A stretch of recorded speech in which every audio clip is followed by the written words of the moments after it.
What's up, bullish friends? Hope you guys are doing well out there today. And if you've been following my channel for any amount of time, you know I've been talking about Fednow for quite a while now. And it actually just launched yesterday. So in this video, we're going to talk about Fednow. I'm going to just get into the kind of the nitty gritty of it, about what's going on. We're going to talk about which banks are currently already using this. And I'm going to talk about what I plan to do to kind of stand up to this, because, like, you know, if you've been on my channel any length of time, you know I'm not a fan of this service. We already have crypto in place that makes this service they're even offering pretty obsolete and unnecessary at best. So let's get into it. Let's discuss this, and I'll talk about what I think the solution is by the end of this video. So let's dive in. Now, I want to start this off by reading a little portion of this article, and this can be found at Bitcoin Magazine. I'll put a link in the description as always. So basically, this article discusses that Fednow has announced the launch of the program, and I just want to read a couple little snippets of this. So to start, 35 banks and credit unions alongside the U.S. Department of the Treasury's Bureau of Fiscal Service are among those already equipped to handle payments through the Fednow service. Furthermore, a lineup of 16 service providers are poised to offer payment processing support for the banks and credit unions. So in this paragraph here, they basically describe how this works. So the Federal Reserve built the Fednow service to help make everyday payments over the coming years faster and more convenient, said Federal Reserve Chair Jerome Powell. Over time, as more banks choose to use this new tool, the benefits to individuals and businesses will include enabling a person to immediately receive a paycheck or a company to instantly access funds when an invoice is paid. Again, we already have that technology. Okay, so this is just painful to read, but you know, it is what it is. Now this is something I've covered several times in the past, but they keep stating this. So I'm going to read this portion to you here, and that's it on this article. And then I want to go into some other finer details here. Now, when asked if the Fednow service is attempting to replace cash, and if it was a central bank digital currency, CBDC, or not, the Federal Reserve stated no. The Fednow service is not related to a digital currency. The Fednow service is a payment service that the Federal Reserve is making available for banks and credit unions to transfer funds for their customers. It is like other Federal Reserve payment services such as FedWire and FedAct. The Fednow service is neither a form of currency nor a step toward eliminating any form of payment, including cash. Okay, so this is something they've stated over and over again in the past, but I want to show you another article that kind of raises some concerns. And now it's not totally related, but it could be. And this is where people get the idea that a CBDC is on the way. And so let's dive into that. So check out this article. So over at Cointelegraph, now, and I'll put the link in the description below, the title of this article is Sam Altman's WorldCoin passes 2 million signups after months of touring. Now, this isn't directly related to Fednow, but I'm going to show you why this is somewhat concerning and how this could be abused with a system like Fednow. Now, I'm not saying it will be. I'm saying that this is potential for what could happen. So let's take a look at this. I just want to read this little portion right here. So in a nutshell, World ID aims to offer a global digital passport that users can store on their phones to prove their identity while using zero-knowledge proofs to protect their privacy. To sign up for the World ID program and receive a digital passport, individuals must visit an orb to scan one of their eyeballs. This creates a unique iris hash used to identify their uniqueness.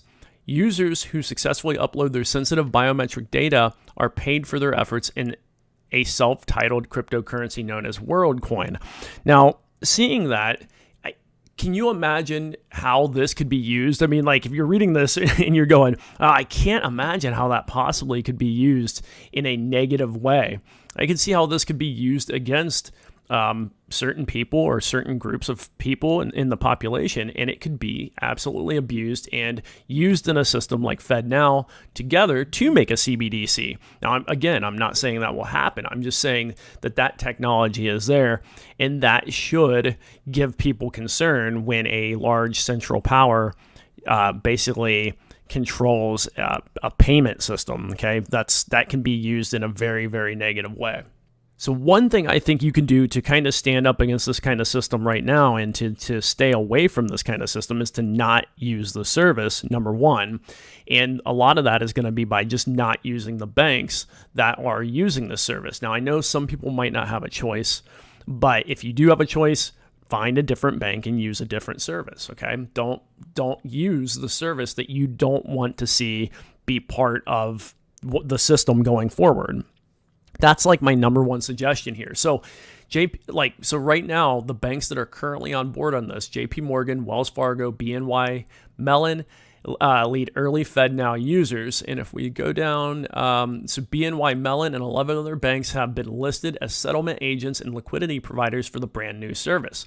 Moreover, the Federal Reserve has already stated its commitment to bringing the service to over 9,000 banks. It will be incredibly interesting to see the list of adopters grow from here. And what I'll probably do on this channel going forward is I'll likely cover more with Fednow, and maybe we'll do a segment where I cover new banks signing on, and we can kind of keep a list going, and maybe go from there to keep, to kind of give everyone an update on how this is progressing. So that way we can learn who is and who isn't part of the system and do our best to avoid that. Another suggestion of what I think you could do to help, basically stand up against all this is use cryptocurrency in transactions wherever possible, and use cash too, cash and other cryptocurrencies, because those are things that are currently on the system that's already in place. So now, will one day cash probably go away? Yeah, it seems to be leaning that way. And with things like cryptocurrency, there's not really a need for cash going forward. So there's going to be things that come out that maybe make hard cash obsolete, but keep using cryptocurrency wherever possible. And right now, even Binance has just implemented the Lightning Network for support of Bitcoin transactions, and Lightning Network is rolling out all over the place. There are like gas stations taken in now. So this can keep rolling out, and just use this kind of stuff and this kind of technology wherever possible, and just stay away from using a service like Fednow. Now, if you're elsewhere in the world, you don't currently have to worry about Fednow. But the obvious worry that some people and most people would have that are already using cryptocurrency is that they make some kind of crazy, world cryptocurrency, and that's what everyone has to use and transact in. But then again, looking at something like WorldCoin, you could see how that could be used to punish or prevent groups of people from accessing their own funds, okay? Basically their own bank accounts, their own funding. So those are my recommendations for how to kind of stand up against this. Just don't use the service, and then wherever possible, use crypto and use cash, and keep using those on a daily basis, and just try to avoid using this stuff. So that's what I'm going to do. Some things may be inevitable. We can't control everything, but we can control what we can control, and you can control who and what you transact with. So anyway, guys, that's all I've got for this video. I've got some more stuff coming out, but just kind of keep a heads up, and keep your head up too, and don't get down in the dumps over where things are going. You just have to look for solutions wherever possible. If you guys enjoyed this video, give me a like, subscribe to the channel, and I will see you guys as always in the next video.